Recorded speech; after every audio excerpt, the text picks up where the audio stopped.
somary verenantsika kely ny tontolo politika raha ny eto Madagasikara no asiteny dia tsy afa-misaraka amin'ny fampandrosoana ny fiarahana amin'ny firenena vahiny hoy Andriamatoa Erajonary Mampianina teny amin'ny sekoly ambony sy miankina ISKE ny maraina teo raha nanatrika ny fivorimbe fanao ny atlas AFMI zany ny anjaran'ny masivon'ny la Frantsa raha nambaran'ny lehibe ny masivoan'ity firenena izay miasa simonina eto amintsika ity dia ny manampy an'i Madagasikara amin'izay sehatra rehetra azo ny fanomezana tanana ny filotale jeneraly ny orinasa Sokota Salim kosa Andriamatoa Salim Ismail dia niresaka ny orinasany izay mandalo sedra sy dingana maro amin'izao fotoana izao ary indrindra eo amin'ny sehatra iraisam-pirenena dia ahitana akony izay dingana sy sedra lalovan'ny orinasa Sokota izay lafimbavao afa tanteraka kosa indray no hoentina amintsika manaraka ity zany dia ny Vaovaon'ny Jirama Notanterahina ny maraina teo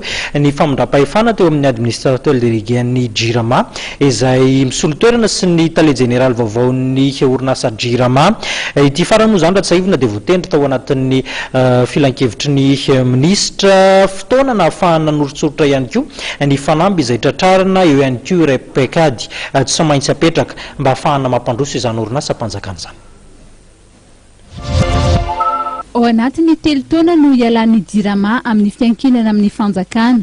Io no fanamby-goavana izay nambarany tale jeneraly Vaovaon'ny Jirama taoriany famindram-pahefana izay Notanterahina teny Ambojatovo ambony ny maraina teo. Ahoana ao anatin'ny fotoana fohy eo amin'ny telo taona io no ahafahantsika manala izay fiankinana ny orinasa amin'ny fanjakana ka ahafahany mandeha malakilaky koa zany aminao amin'ny fanatsarana ny asany. Voalohany dia ny gouvernance amin'ny fitantanana ahoana no ahafahanay miasa bebe koa ho an'ny mpanjifa. Zay voalohany. Faharoa ny mikasika ny ataontsika hoe fanatsarana ny fitaovana sy ny tambazotra na amin'ny quantité zany na amin'ny qualité.